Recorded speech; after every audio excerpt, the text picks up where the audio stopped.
Le dimanche 23 juin 2013, la résistance patriotique des Ivoiriens de la diaspora était encore une fois debout pour marquer sa détermination à aller jusqu'au bout. Les résistants ont manifesté leur soutien à Michel Gbagbo, détenu depuis la chute du régime de son père le 11 avril 2011, ainsi qu'à tous les autres prisonniers politiques. Les manifestants voulaient attirer l'attention des Français sur le cas Michel Gbagbo, incarcéré injustement par le régime dramatico-dramanien.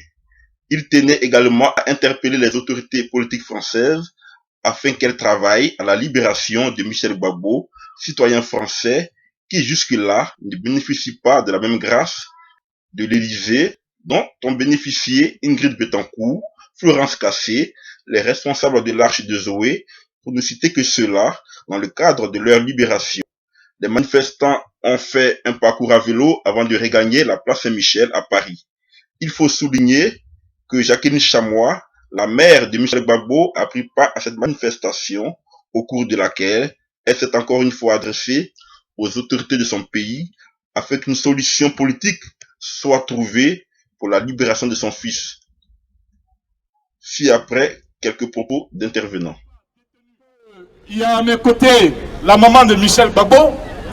Et Michel Gbagbo, c'est le fils aîné du président Gbagbo, qui était président de la Côte d'Ivoire et qui l'est toujours, qui a été victime de coup d'État le 11 avril 2011. Donc, la maman de Michel Gbagbo pleure depuis 2 ans pour voir son fils. Parce que son fils n'est ni politicien, il n'est ni homme d'affaires, c'est un universitaire. Il porte le savoir, il est enseignant. On ne comprend pas pourquoi est-ce qu'il peut être détenu pendant 2 ans. Et quand la France parle des otages, c'est normal qu'elle ne parle pas de lui, parce que lui, il est l'otage de la France. C'est pour ça que sa maman pleure tous les jours depuis 2 ans. La France a créé en Côte d'Ivoire un Guantanamo.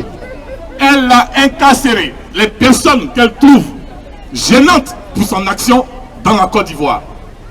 Michel Gbagbo n'est pas un homme politique. Mais pourquoi Michel est incarcéré? Sans jugement.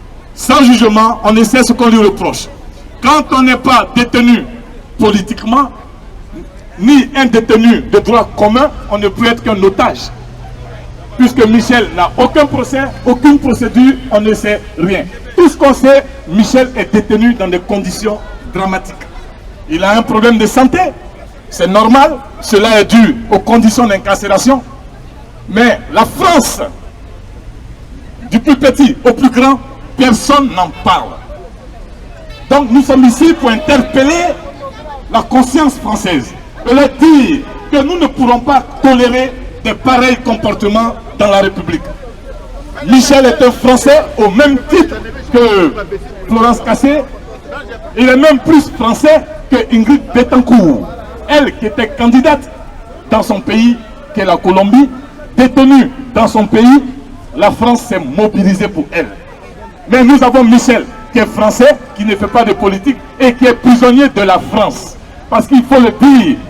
Maman, je voudrais vous dire que votre fils est le prisonnier de Nicolas Sarkozy et aujourd'hui de François Hollande.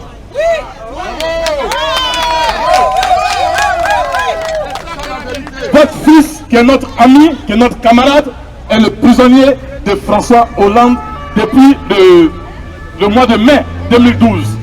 Il est leur prisonnier. Il n'est même pas leur otage, il est leur prisonnier. Ils le détiennent en captivité comme ils veulent. Ils s'en servent comme ils veulent. Ils font de lui ce qu'ils veulent. C'est pour ça que nous sommes toujours dans les rues en train de revendiquer la justice pour toutes ces personnes détenues. Que ce soit Michel Gbagbo, que ce soit le docteur Ibrahima, qui est aussi français, qui est détenu. Donc, nous voulons vous dire que les enfants de Côte d'Ivoire, les Ivoiriens, sont à vos côtés. Les Ivoiriens pleurent avec vous tous les jours. Les Ivoiriens vous soutiennent dans cette démarche. Et vous pouvez compter sur les Ivoiriens. Nous allons sortir Michel de leurs griffes. Nous allons sortir Michel des griffes de la France. Que ce soit difficile ou pas, vous devez comprendre que nous sommes déterminés. Cela a pu se constater depuis 2 ans. Et nous irons jusqu'au bout. Je vous remercie. Il a été hospitalisé. Et donc il est à Abidjan dans un hôpital qui s'appelle la PISAM et il y est toujours à l'heure qu'il est. Donc voilà les nouvelles que j'ai. On le soigne à l'hôpital.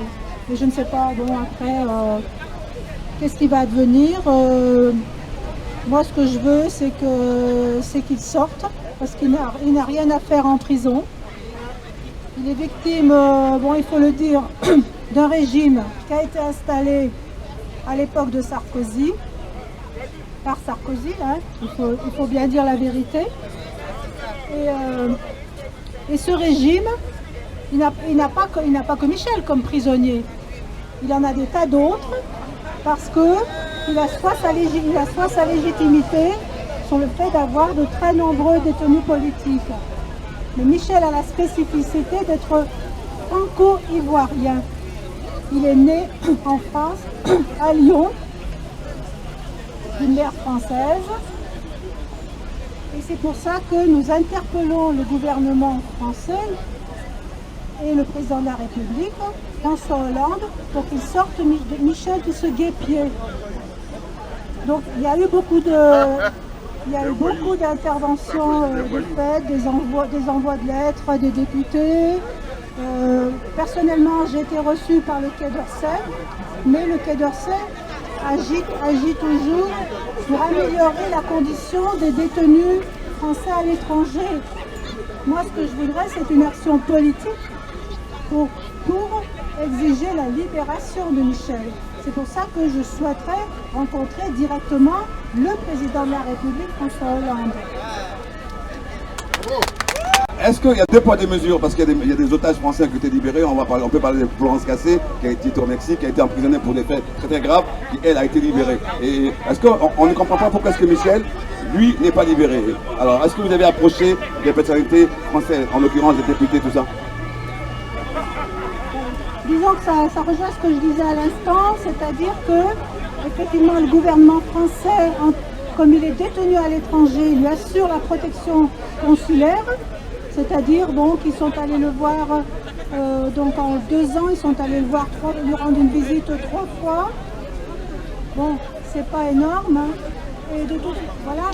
Mais jusqu'à nouvel ordre, ils n'ont pas mené d'action claire et nette pour dire Michel n'a rien fait. Il a été emprisonné pour rien parce qu'il se trouvait là au moment où il y a eu les bombardements français sur la résidence présidentielle. Il s'est trouvé là, il a été embarqué, en même temps d'ailleurs sa femme et ses petits-enfants qui sont restés plusieurs jours détenus. Ils étaient 23 détenus dans une chambre. Parce qu'à cette époque, ils ont utilisé un hôtel qui s'appelle l'hôtel du Golfe comme prison, en quelque sorte. Il y avait 23 détenus dans une chambre, dont la femme de mon fils et ses petits-enfants. Donc 2 poids 2 mesures, disons qu'il y a 2 poids 2 mesures parce qu'effectivement, c'est l'aspect politique de la chose. Et comme c'est politique, il n'y a qu'une intervention politique qui peut le libérer. Vous savez, chers camarades, nous n'avons jamais été aussi proches de la victoire, c'est-à-dire de la libération de nos camarades. C'est pour cela qu'il faut continuer les manifestations des rues. C'est pour ça qu'il faut continuer les grandes pressions. Parce qu'en face, l'ennemi est en train de reculer. L'ennemi essentiel, la France, est en train de reculer. C'est pour cela que je voudrais saluer cette séance de vélo qui, franchement, était une réussite qui a drainé du monde. Je voudrais saluer les organisateurs. Vous savez, Michel Gbagbo, comme l'a si bien dit mes prédécesseurs sur ce podium, est un otage de la France. Ce n'est pas un otage de Dramane Ouattara. C'est la France qui le maintient en otage en Côte d'Ivoire. Vous savez, en Côte d'Ivoire, il y a eu aussi le professeur à l'INSTP Raymond, dont la France ne parle jamais. Mais c'est aussi un Français qui a été tué dans des conditions inexplicables. Donc voilà la France qui fait la citoyenneté sélective. C'est-à-dire la France choisit ses citoyens, soutient ceux qui garantissent leurs intérêts dans leurs colonies, parce que les gens parlent d'ex-colonies françaises, mais tous les pays africains, que la France a colonisé depuis tant d'années, cette même France continue de les traiter en colonie parce que rien n'a du tout changé. Il n'y a que les Blancs qui sont partis et ont été remplacés par des Africains imposés, par des Africains choisis. Ouattara est un président choisi par la France pour les intérêts français. Donc voilà le combat que nous sommes en train de mener et je crois que nous allons le gagner. Nous allons le gagner parce que la France se retrouve en face d'elle, un peuple digne, un peuple décomplexé de la Côte d'Ivoire. C'est pour ça que depuis bientôt 2 ans, nous sommes dans la rue et la France n'a jamais vu ça. La France n'a jamais vu ça parce que ce n'est pas le premier coup d'État que la France fait en Afrique. Mais la Côte d'Ivoire est en train de démontrer qu'il faut en finir. Laurent Gbagbo est détenu de façon injuste en Côte d'Ivoire et son fils aussi. Son fils Michel Gbagbo. C'est pour ça que je voudrais dire merci à sa mère qui, depuis Lyon, est venue apporter un soutien des Ivoiriens dans la rue à Paris. Je voudrais en même temps la rassurer que nous serons toujours dans la rue tant que ce digne fils, d'abord de la Côte d'Ivoire et français, sera détenu dans des conditions inexplicables. Voilà notre combat. Que Dieu bénisse les Ivoiriens. Bientôt, Laurent Gbagbo, Michel Gbagbo et les autres seront libérés parce que la France est obligée de reculer. Et après la libération de Gbagbo, la CPI va disparaître. Donc elle est dans les calculs, comment elle va faire pour ne pas avoir trop honte. Mais nous avons gagné parce qu'on n'a jamais été aussi proche de la victoire. Que Dieu bénisse la Côte. C'est toujours facile, mais quelqu'un qui est effacé comme Michel Gbagbo, c'est pas toujours évident. Un peu plus fort. Bon. C'est pas fort. Donc, pour revenir à ta première question, on n'a peut-être pas fait la même classe, mais je dirais que j'étais déjà au collège Notre-Dame d'Afrique à Biétry, ceux qui connaissent Abidjan, boulevard de Marseille, quand Michel Gbagbo est rentré en classe de 6e. On n'a pas le même âge, j'étais son aîné, ça il faut le préciser. Mais je dis, on est parmi ceux qui l'ont accueilli. Et c'était la période où, à 14 ans déjà, où des gens, de façon sereine, pensent à leur avenir des enfants. Bon, on ne sait pas ce qu'on fait. Lui déjà, il était déjà catalogué fils de celui que vous connaissez. La même période, on se rappelle que les gens de la région du chef avaient fait allégeance au chef d'État d'alors, où on parlait des cadres de la région de BT. Donc j'ai eu la chance de connaître un monsieur assez effacé, un élève, on va dire un élève assez effacé, qui n'a d'ailleurs pas fait longtemps à Notre-Dame d'Afrique, et puis il est parti. Et puis après, on s'est perdu de vue. Mais moi, je veux dire, ce que je voulais dire aujourd'hui, j'ai tenu à parler parce qu'il y a un pan de la vie de Michel que les gens ne connaissent pas. Il y a un chanteur français qui disait qu'on ne choisit pas sa famille, on ne choisit pas non plus le lieu où on est. Il n'a pas choisi de naître dans les conditions...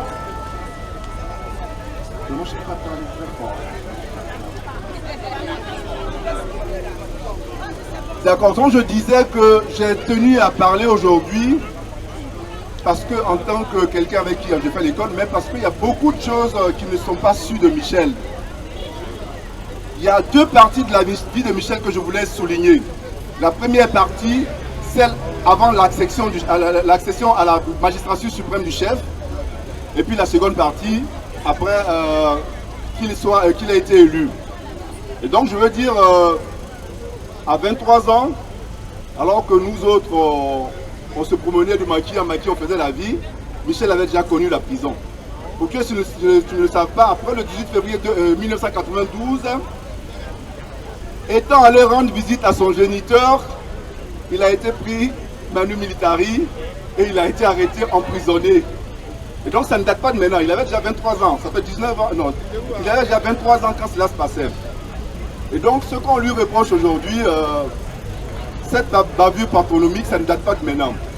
je ne vais pas trop m'attarder sur cette première partie, on va s'attarder sur la seconde partie, parce que je veux dire, pour ce que Michel a subi, pendant que le chef était dans l'opposition, une fois que son père accède à la magistrature suprême, tel qu'on se connaît, on aurait pensé que monsieur allait rendre son coup à ceux qui l'ont primé.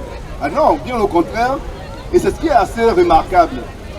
On a eu l'impression que l'accession à la magistrature suprême a été une occasion pour Michel de se passer de plus belle.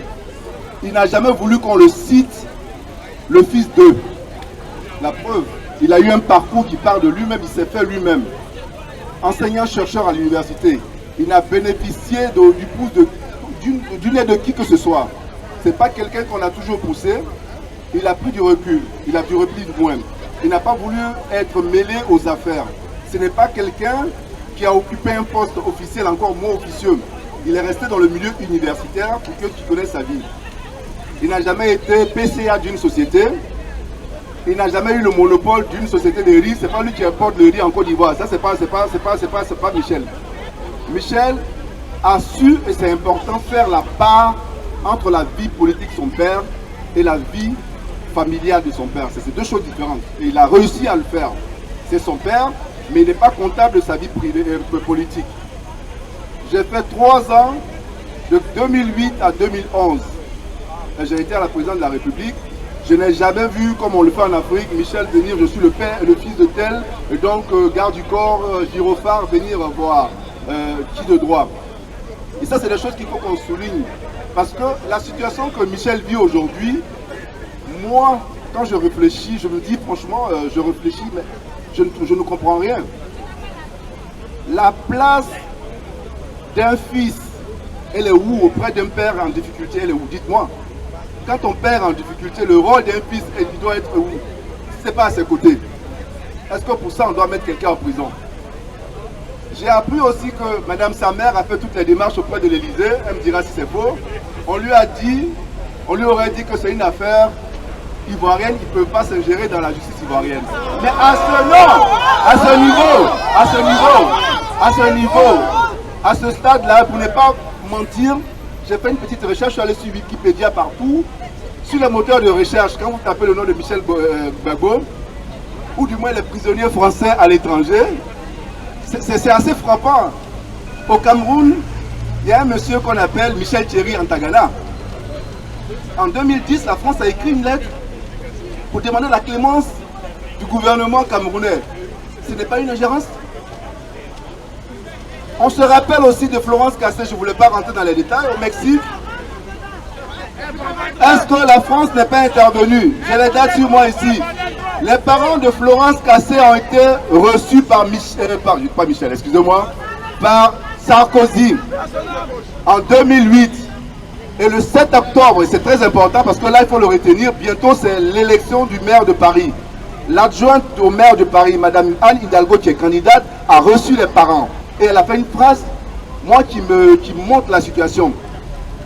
Elle s'insurge contre le fait que Cassé soit oublié. Ah, oh, donc on peut oublier les gens. Oui, les Français détenus dans le monde. Mais seulement on nous parle de 7 otages. Je ne comprends pas.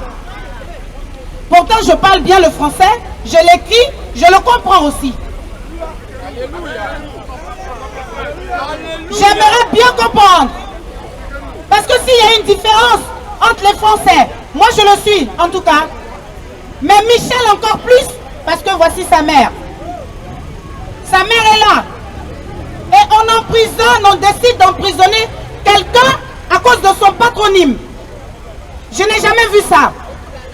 Nous étions tous présents ici quand Sarkozy a décidé de donner la défense, ce quartier des affaires européen, à son fils de 23 ans.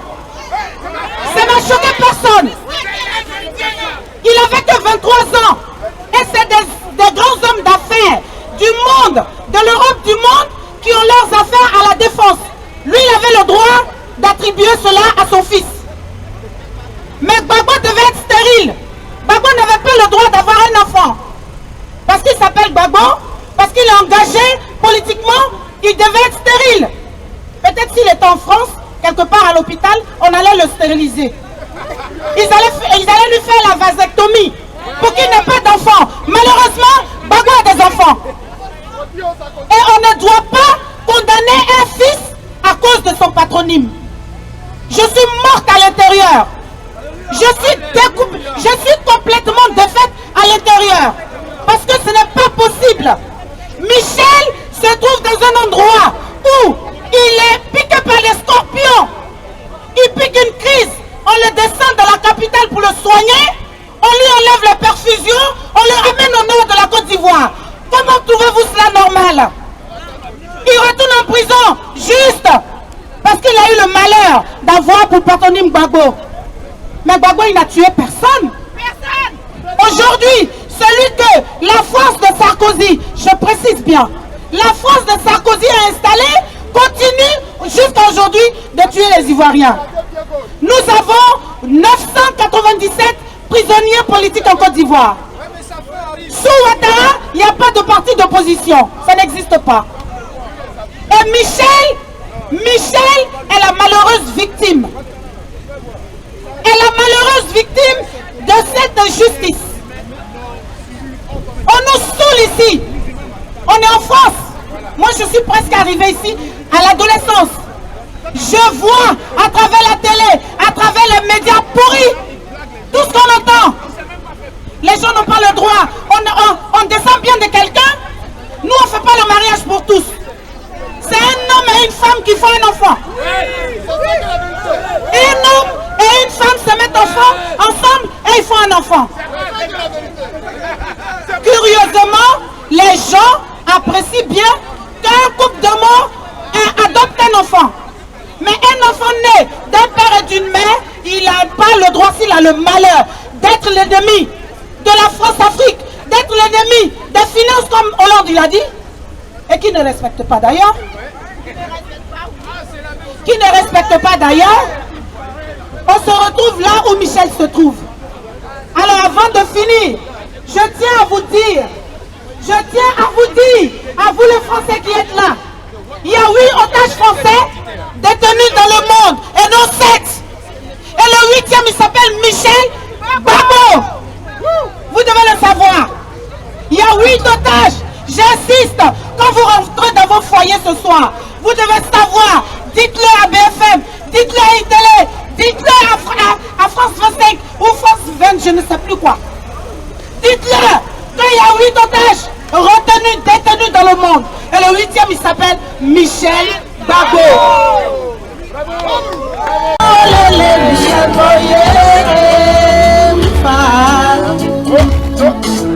Humilie-toi, devant ton Dieu, il te relevera.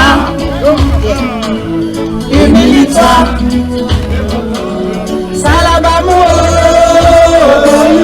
salabamu, na yukono yukwi. Atikole, sekoba, nasepani yukuma, nasepani elago, atikole.